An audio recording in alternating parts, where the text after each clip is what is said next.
বড় ধাক্কা খেল রাজ্যের শাসক দল তৃণমূল কংগ্রেস। কয়েকদিন আগেই তৃণমূলের পুরমন্ত্রী ফিরহাদ হাকিম বলেছিলেন বিজেপির ৩৬ জন বিধায়ক নাকি তৃণমূলে আসতে চলেছেন, কিন্তু তার এই জল্পনায় সম্পূর্ণরূপে জল ঢেলে দিলেন বিজেপির হেভিওয়েট বিধায়ক। লিস্টে দেখি তারও নাম ছিল, তিনিও নাকি খুব শীঘ্রই তৃণমূলে যোগদান করবেন। কিন্তু এবার তিনি যা বক্তব্য রাখলেন তাতে রাতের ঘুম উড়ল তৃণমূলের। বছর ঘুরলেই রাজ্যে বিধানসভা নির্বাচন। আসন্ন নির্বাচনকে পাখির চোখ করে এখন থেকেই রণকৌশল সাজাতে ব্যস্ত শাসক বিরোধী উভয় শিবিরই। তবে মাঝে মধ্যেই প্রকাশ্যে আসছে রাজ্যের প্রধান বিরোধী দল বিজেপির অন্তর্কলহের টুকরো ছবি।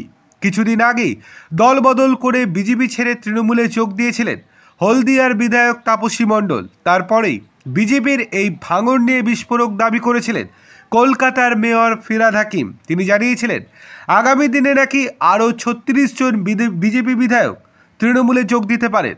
এই জল্পনার মাঝেই সম্প্রতি চাকদাহের বিজেপি বিধায়ক বঙ্কিম ঘোষ বিধানসভার বাজেট আলোচনা বয়কট করার সিদ্ধান্ত নিয়ে বেসুরো মন্তব্য করে ব্যাপক বিতর্কের সৃষ্টি করেছিলেন।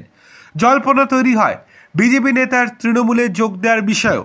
শুক্রবার এই সম্ভাবনা হেলায় উড়িয়ে দিয়ে এই বিজেপি বিধায়ক মন্তব্য করেন তৃণমূল আমার বাড়ি ঘর ভাঙচুর করেছে, একবার নয় চারবার ভাঙচুর করেছে।